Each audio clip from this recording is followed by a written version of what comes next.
Welcome back to MPL Recall. My name is Leo. Kasama natin dito si TDZ, Renmar the Reptar, and Nomad. We're going to be recalling day number 2. In this day of MPL Season 7, naganap ang bakbakan between, let's see, day number 2, Next Play versus LPE, and of course, Bren versus Onyx. Real quick, let's jump into the hotness. We're gonna be talking about here the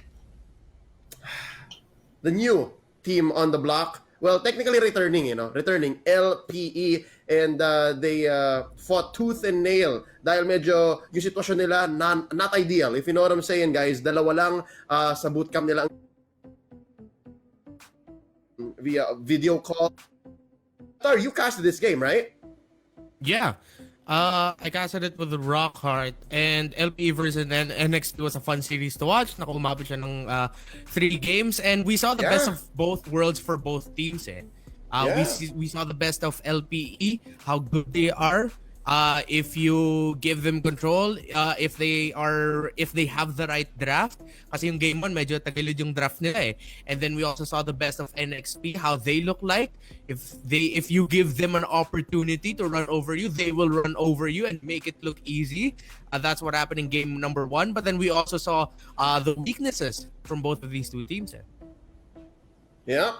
And again, I love hearing you guys do your work. And of course, in the Tagalog stream as well, nag-enjoy din sila doon. I can tell for sure. Any game that's the best games, na 3 games, is fun. TDZ, ikaw, I'm sure you have your thoughts as well. This is a great start for a team like LPE, no?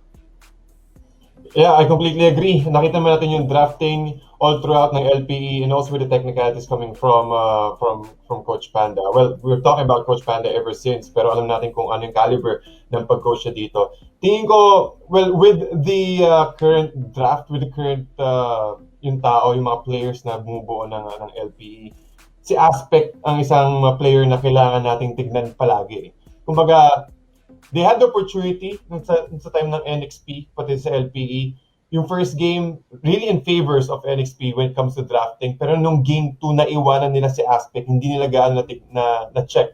Ang lagi nilang inaayos si Jake the Dog. So, maganda yung balance ng course dito sa side ng LPE, and I think that's one of the strengths ng LPE. Ang hirap mong basahin kung sino nga ba yung mag-snowball bigla, kung sino nga ba din talagang lalakas, and it's a big struggle para sa side ng NXP. Sino bang uunahin natin, ano bang kailangan gawin dito? So, nakapag-adjust din agad yung LPE doon.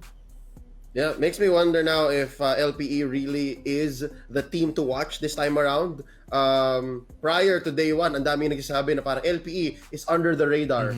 Pero sa totoo lang, are they the strongest team? That's are they one of the stronger teams in the MPL right now? That's a question on everyone's minds. Nomad, while those highlights were playing, napansin ko lang, man, that was a very tiring day. Dalawang best of 3 na nag-3 games pala yun.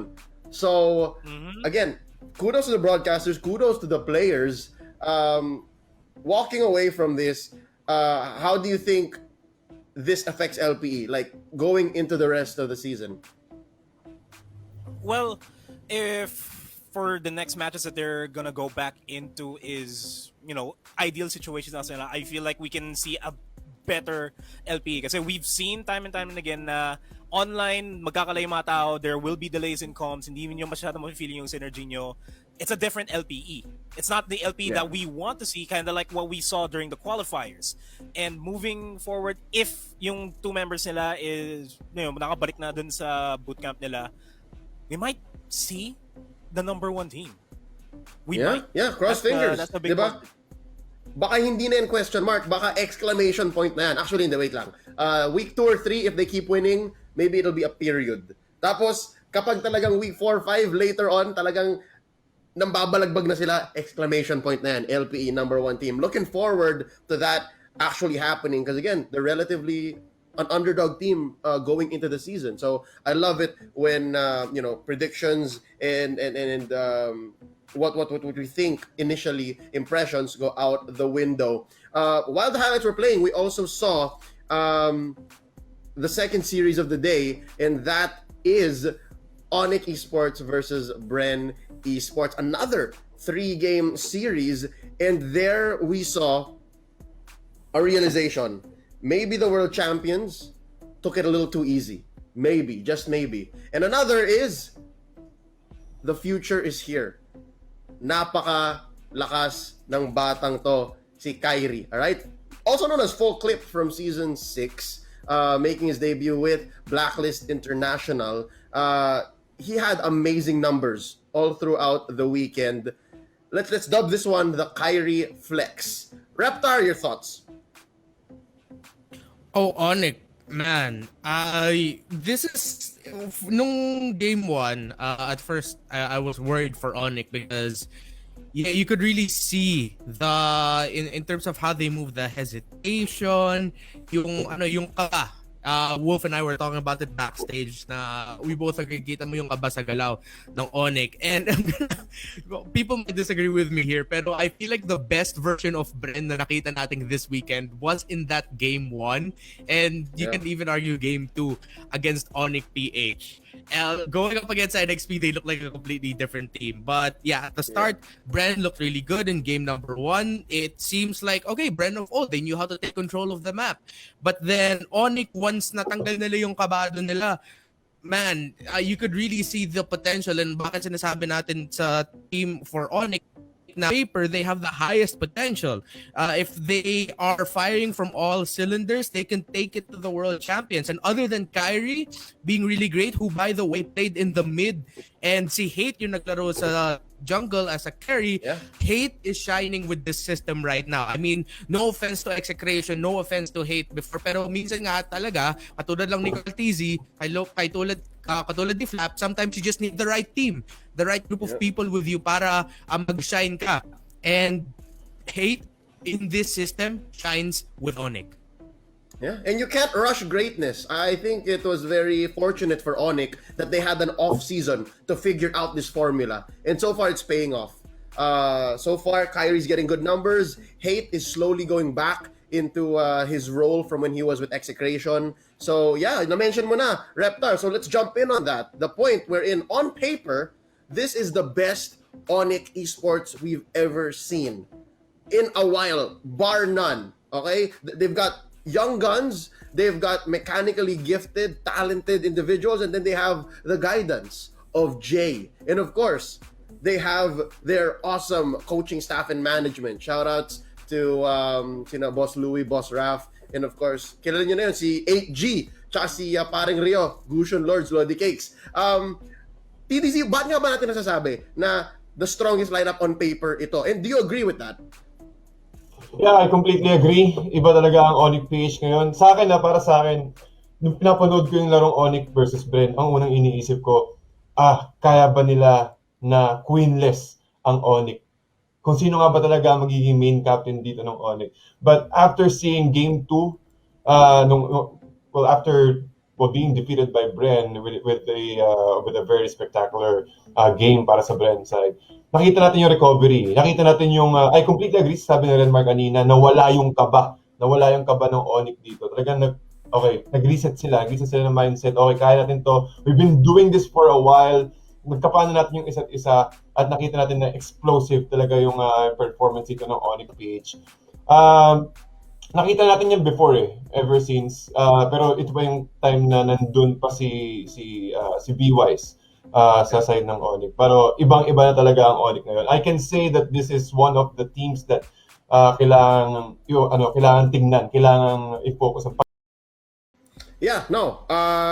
Sorry for the slight pause there. Technical difficulties on our side. With standing. I'm gonna go back to Nomad here. Again, I think we'll put it on paper. Facts. Malakas ang lineup ng Onyx. But do you think this is something they can sustain for the rest of the season? Again, week 1 lang ito. And the fact is, muntik na sila matuo.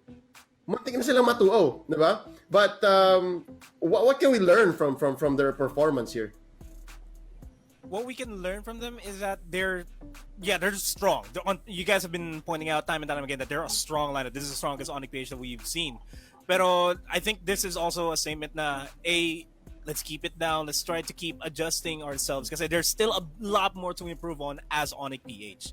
They have a strong lineup and everything else, but when it comes to the actual game, there are times where you feel like they're off per se.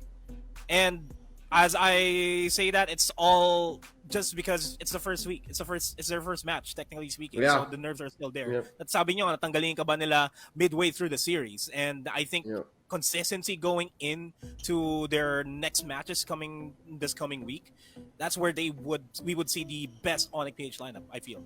Yeah, it feels like a textbook reverse sweep. Yun eh. Na parang halfway through the series, naramdaman na Onyx na, wait lang, ito na, let's go for the kill. And that might be one of the things that they need to work on. Again, TDZ, sorry, you cut off earlier on. Natapos mo ba yung point mo, man? You were saying that this Onyx looks great, especially the fact that they are queenless. That's what you were going on with earlier. Yeah, nakikita ko dito yung the way how they have adjusted. Nakikita natin yung captain, the leadership from the Onyx team. And yeah, same point. Iba talaga, iba ang drafting dito, and also the play style, ibang-iba. Kumbaga parang kung i-level up mo siya sa Onyx before, sa Onyx ngayon, ito malaking question mark pa yung Onyx eh. Ano pa yung kayang ibigay? Ano pa yung kaya pang ipakita sa atin ng brand new roster ng Onyx, which is really exciting kasi simula pa lang they're up against Bren for the first week, so ang laking jump ka agad nun, malaking expectations sa pinapakita ng, especially for the coaching staff ng Onyx because they're up against Bren, M2 World Champions, again champions from season 6, so pressure, once na nawala yung pressure, for sure para silang diesel na kapag nakawag-warm up sila, dire-diretso sila all throughout. Pinapainit lang, no? Pinapainit Pinapainit lang. lang. Hindi kailangan mag-change oil. Talaga papainitin mo lang. And that's Papainitin all you mo need to allow Hate and Kyrie and the rest of Onyx to really get going. I'll have to agree with you, man. Thank you so much, TDZ, Nomad and Reptar, for your thoughts. Looking at the chat right now, saying what's up to John, Lloyd, to Ryan, to Hitoshi, Mosh, to Kian, and to Mark, Daniel as well, to all the people looking for midnight mamaya, dadating na rin yan. I hope that he's able to shed light on a few questions. No? Ang dami nagtatanong. Shout out as well to one of my favorite analysts and coaches in the game right now. What's up to Paolo Expert? Here's one. I hope Midnight addresses this, all right? Before we go into a break. Magandang point of contention to. Maria Cristina says, isn't Aura the strongest team on paper? Let's let that simmer, all right? Napag-usapan natin kanina yung linabas nilang Grok and of course how they welcomed so lovingly Work Osterforce into MPL Season 7. We're gonna go on a quick break. Don't go anywhere. You're watching MPL Recall. Stay with us. If you enjoyed the video, consider leaving us a like and subscribe to the channel. You can find us on Facebook via the link in the description. Thanks.